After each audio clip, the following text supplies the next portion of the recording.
In Lesson 5, we're going to talk about how to tweak every little part of a plot.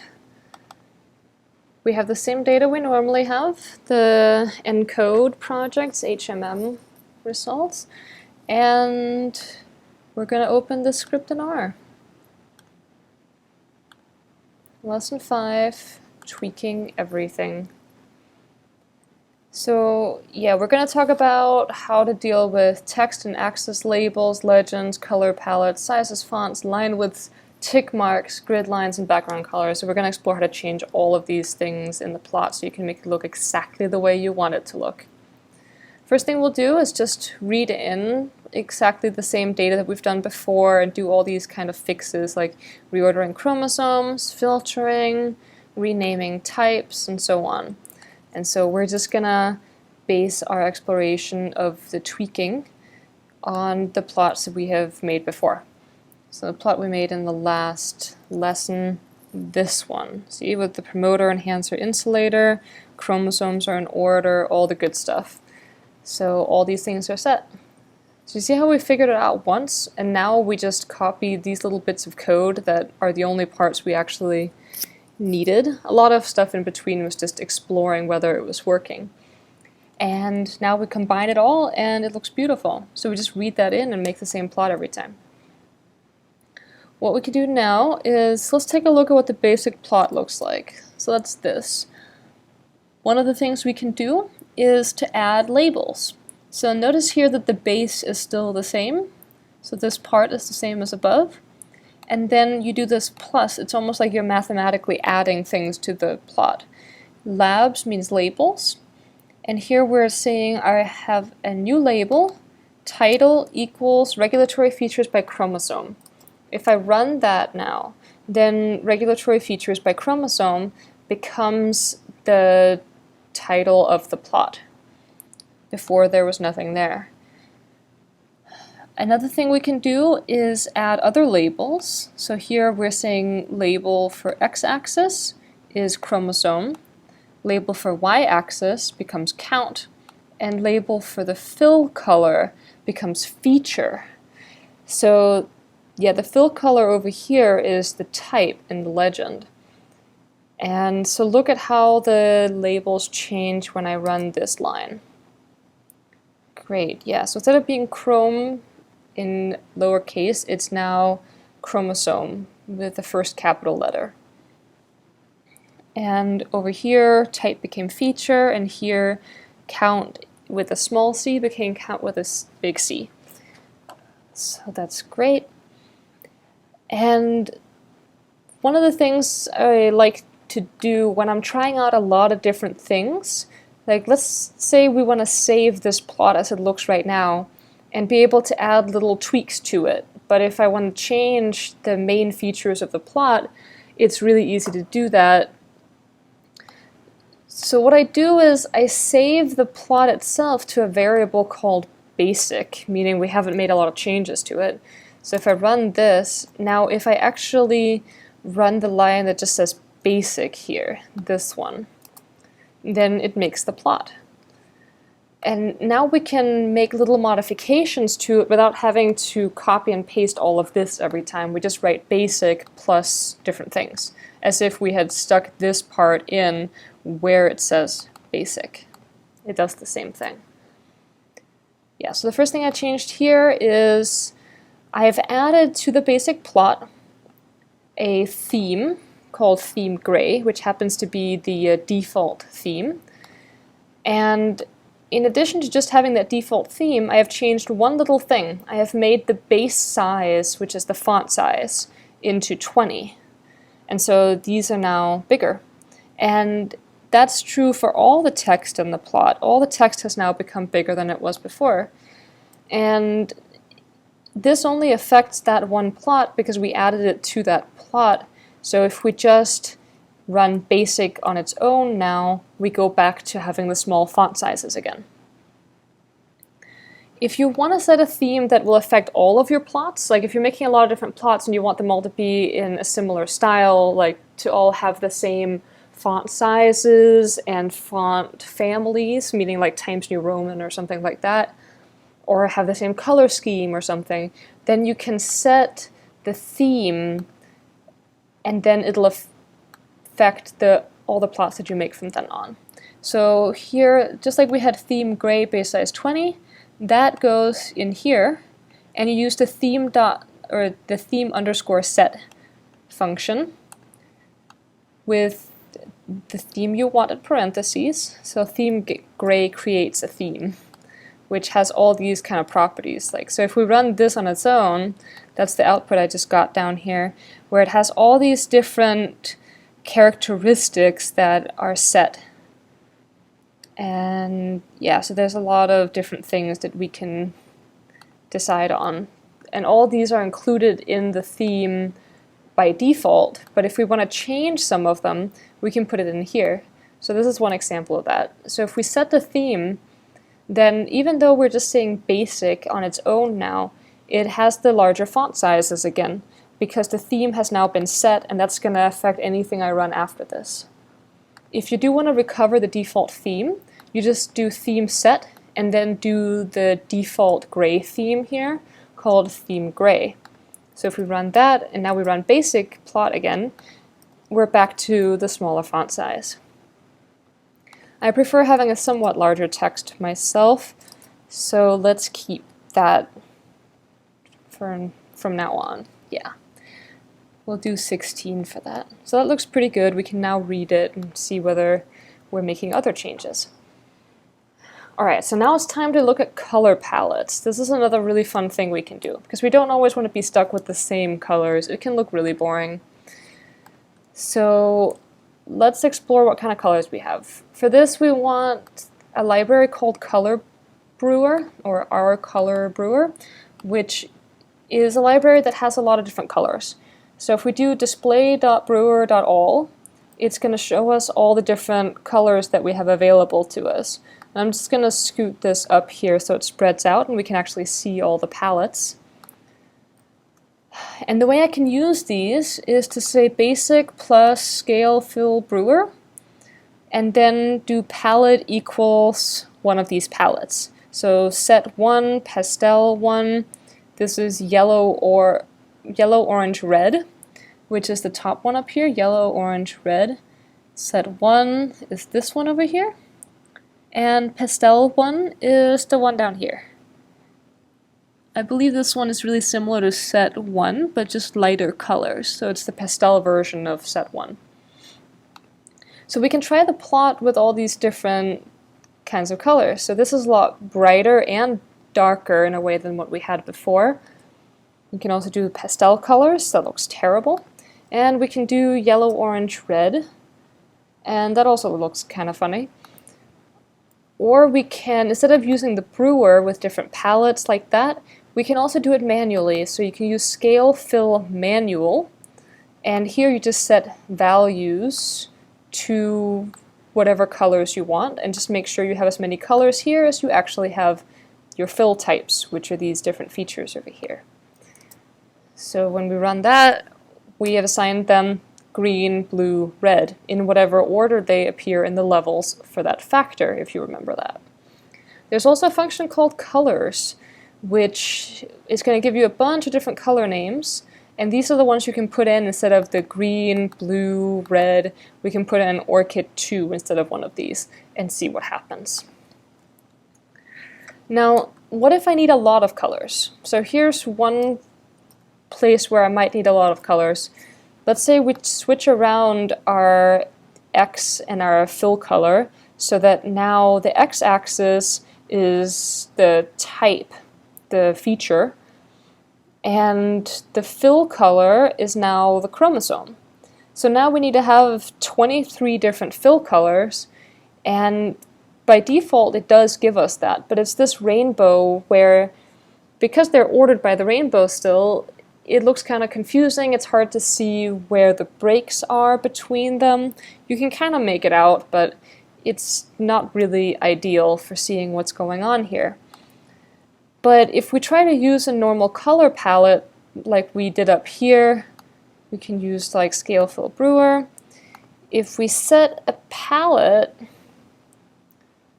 or any palette at all, we get this warning message here, which is pretty important, and you can see what happened.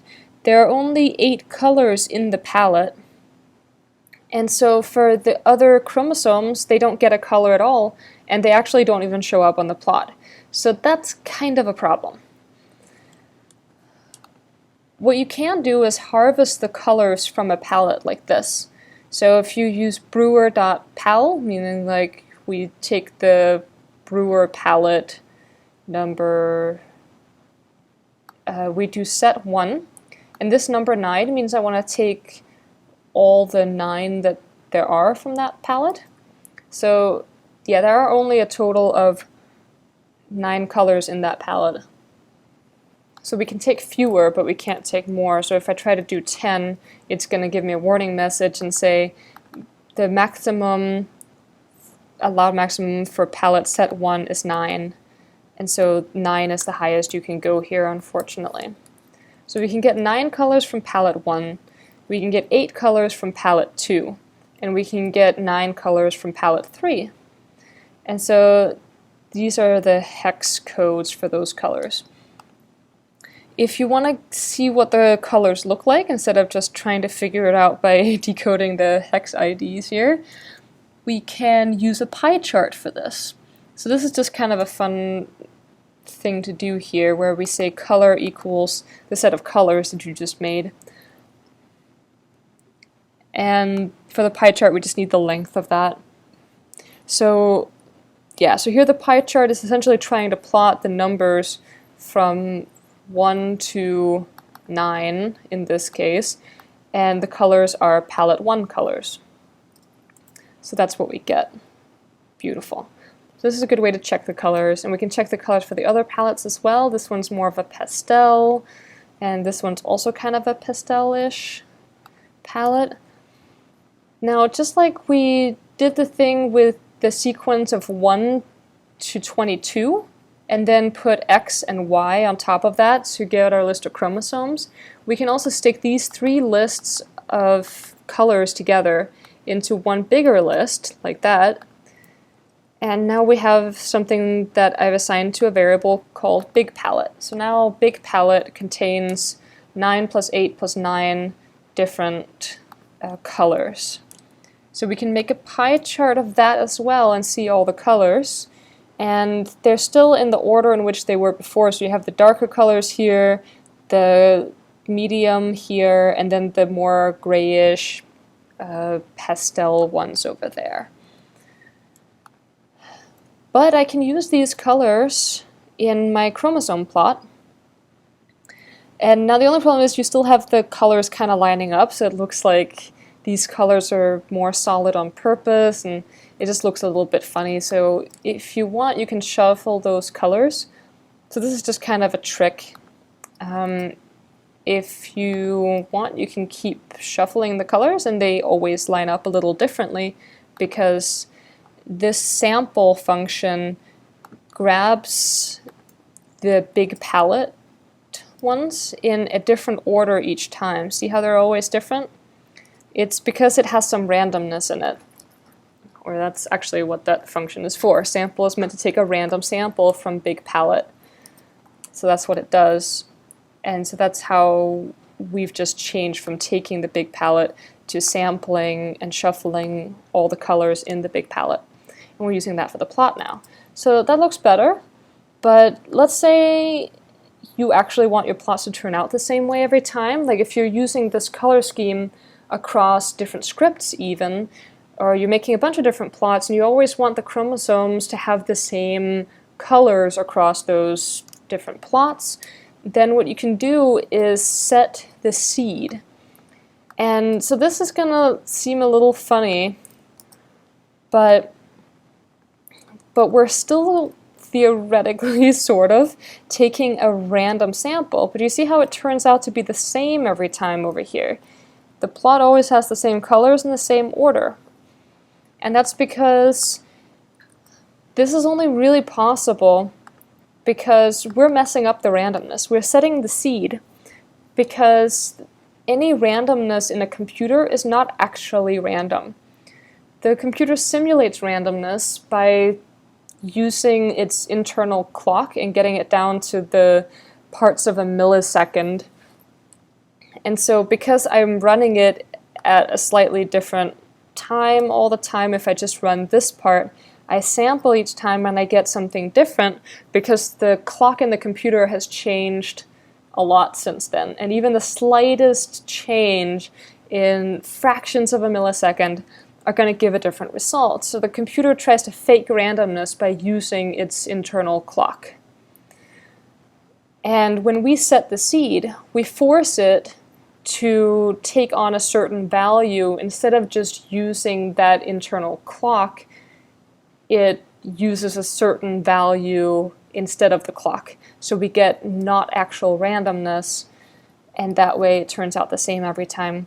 So if you want to change the number in here, you're going to get a different selection, but again, it'll be the same every time. Notice the red is always the one at the top now.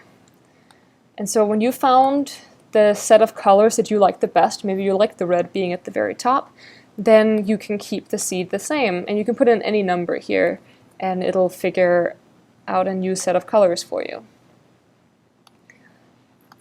As far as color palettes go, there's also some that are colorblind safe. And so all these palettes are considered to be colorblind safe, but if we were to combine them like we did with Big Palette before, they might not actually be colorblind friendly anymore because many of these are going to look the same to a colorblind person between different palettes. It is, I think, a challenge to find a set of colors, a set of 23 colors especially, that a colorblind person can actually distinguish. And so the only real way to make sure is to find the most colorblind person you know and test your plot on them if that's something that you're concerned about. And so if you want to select one of these palettes, set 2 for instance, this is again how we do it.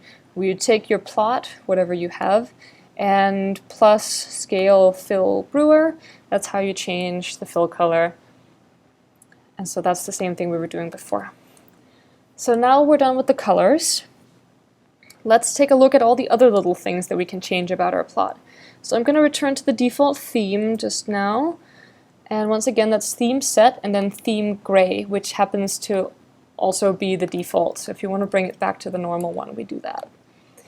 If we want to do the basic normal plot again, then this is what it looks like. So we'll continue to play with that. There are 2 basic themes. Theme gray, which is the default that we have right now. And there's also one called theme BW, which stands for black and white.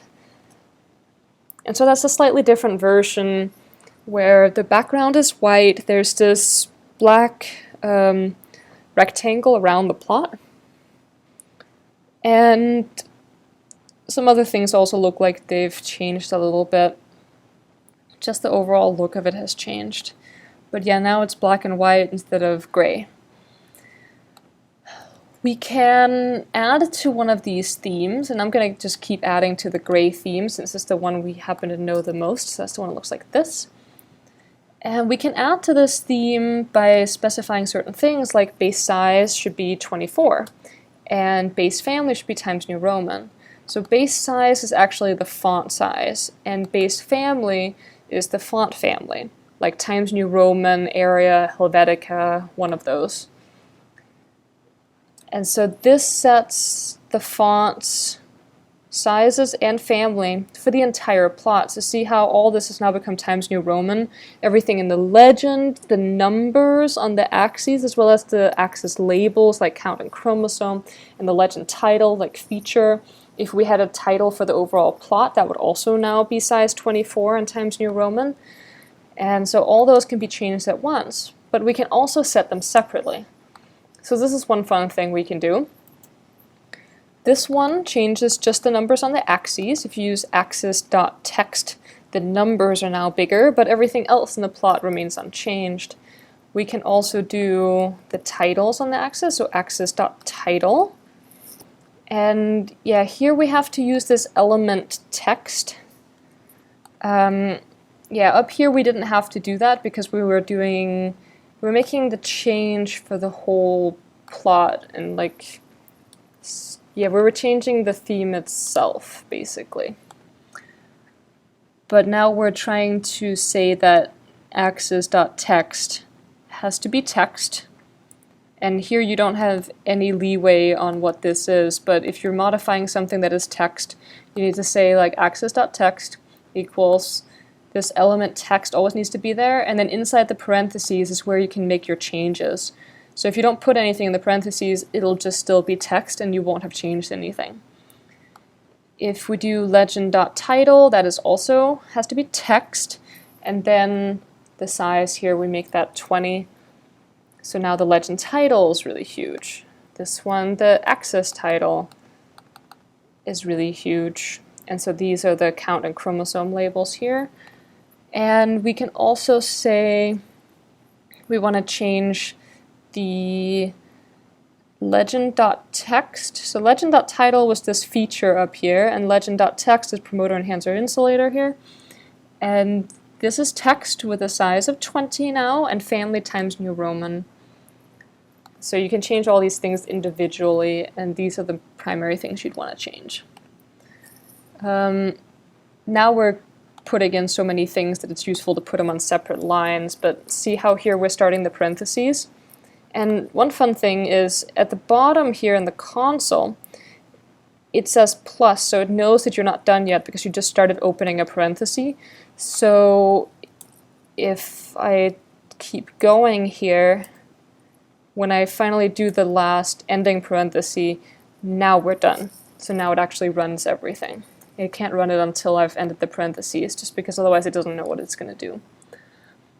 So here we've changed the legend text to Times New Roman, size 20. That's these parts over here.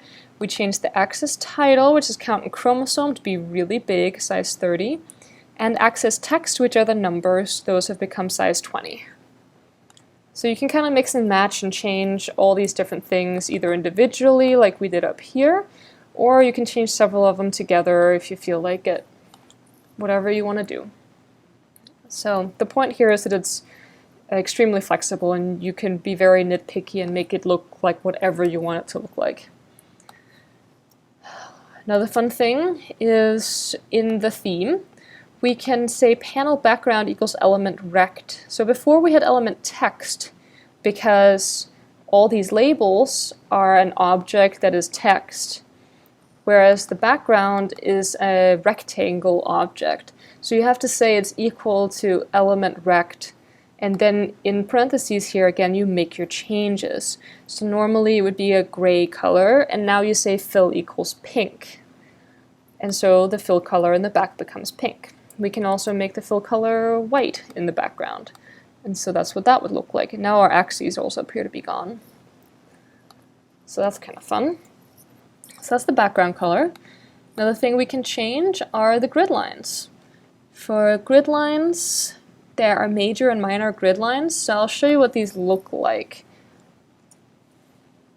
So yeah, so the major ones have now all been colored. They're all element objects, line objects, I mean. And their color is blue. Whereas the panel grid minor, so these are the minor grid lines, and we'll look at what that means. Those have now become red. So if you look over here, on the x-axis you only have blue lines. There's no red down here. And on the y-axis, you have the red lines whenever there isn't a number over here. So the ones where the numbers are, those are the major grid lines. And then these are the minor ones, have now been colored red. So that's how you can tell what the difference is. It's whether they have that number on the y-axis. We can also do things like removing all the grid lines. So now they're just all gone. Or we can change some and remove others. This one removes the major X. So all the X grid lines have been removed. And the minor grid lines have all been removed. So there's nothing here where there's no number on the y-axis. And then panel grid major Y is an object that is an element line. its color is now black and its size is 0.2, so it's smaller now. It's thinner than it was before. And so, yeah, we've changed these grid lines to be smaller and blacker, while the others have been removed. Yeah, so you can do element line NA, and that's going to remove it. So NA is like not applicable, basically, saying like I don't want anything to be here. I basically want to remove these grid lines entirely to make them a line that doesn't really actually exist. So that's what you do here with element line NA. It makes it so that there is no line. We can also change the tick marks. This one's kind of fun. It's something you may not want to do that often, but it's kind of cute. So the normal tick lines look like this. So take a look at the plot, and now I'm going to change it. We make the size 2, so now they're really big. They look like little squares. And we can also remove them entirely. We can make them blue. And we can also make it so that some of them are blue and some of them are red, if that's what we want to do. We can make the ticks on the x-axis blue and the ticks on the y-axis red. And similar to how we did NA, you can also make just the y ticks disappear or the x ticks disappear. Since these are categorical, you might want to make them disappear, get rid of the grid lines, things like that. So then you only have the grid lines on the y-axis along with the ticks on the y-axis, but nothing on the x. There's all these different things you can do. And it all depends on what you think looks better and what the journal is demanding of you for publication. We can also move the legend around. Here we've placed the legend up at the top of the plot. So we say theme again, legend position equals top. All these things, there's no need to memorize them because you can always come back here to the script and just copy the parts that you're interested in. All the notes are still here, so a lot of this is pretty self-explanatory. Here we place the legend at the top, then we can place the legend at the bottom. We can also indicate the position is not just top or bottom, but essentially x comma y. So this is 0, 0, and this is 1, 1. So 1, 1 means that it's like centered at the top right corner, and 0, 0 means centered at the bottom left corner down here. And since I don't want it to be all the way outside the plot up here, but I do kind of want it to be near the top right corner, so I can say 0.8, 0.8, and that puts it like 80% in both directions, right? So that works out very well. Another thing we can do is take a look at where it says feature. If I use this, we're going to remove that, so now we have the legend. Here I haven't set what position the legend is at, but we can combine all these things no problem. So yeah, so I can stick it up here still if I wanted to. I'll make a separate one for that so you can see it. So that removes the legend title. We can remove the legend title and still keep it at the top right. So that's another option. And we can also remove the legend completely if we just don't want to see it, or if the journal wants us to only put the legend in the actual figure caption, basically, which I think they also call a legend sometimes, but they don't want a separate legend in the plot, then we can just remove it and make the editor happy. In my experience so far, there are a few things that they like for publication quality plots. Some of this is guides fill equals false. That's the part that gets rid of the legend. So they sometimes want to get rid of that.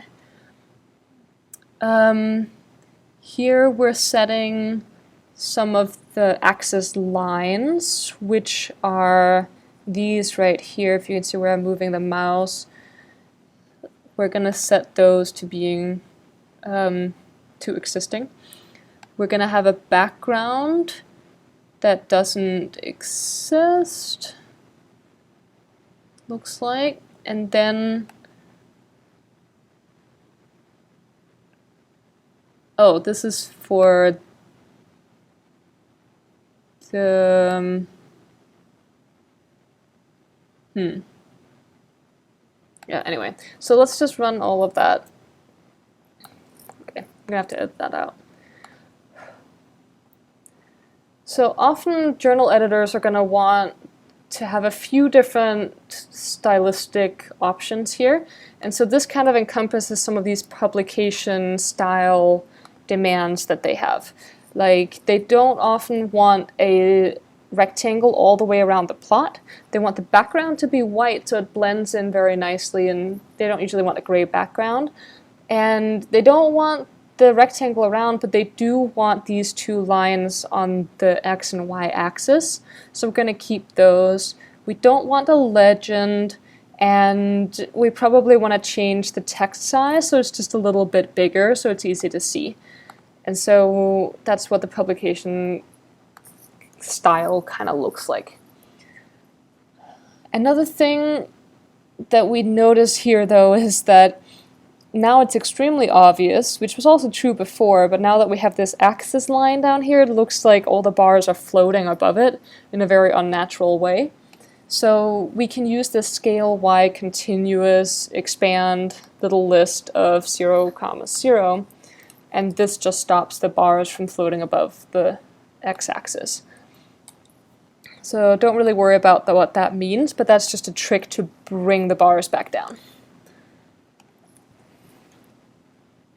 We can also set the theme with all of these properties, and then we can use that for all of our plots. The only problem is that the tweaks to bring the bars down back onto the x-axis, those aren't part of the theme because they're part of setting the limits for the y-axis and so on. And also removing the legend is not a part of the theme either. And so both of those we'd have to do separately. So you just run basic plus those two things. And now we're back to the publication quality plot. And as always, you can reset to the defaults with theme set, theme gray, and nothing in the parentheses. If you put something in there, that will take you away from the default theme again, like we did, like all the things up here you can put in. So we reset to the default theme, and now when we do basic again, we're back to normal. If we did apply these two things to that with still the basic theme, we would bring the bars back down onto the x-axis and remove the legend, which can be done regardless of what the theme looks like. And so this is what the basic plot looks like again, where the bars kind of lift above the x-axis. Alright, so that's it for lesson 5, tweaking everything. In lesson 6, we're going to do a lot more on different kinds of plots we can make. And for that purpose, we're going to look at a new data set now that has a little bit more of a complicated set of columns with more data types that we can play with. And so this is it for the Chrome HMM datasets. See you next time.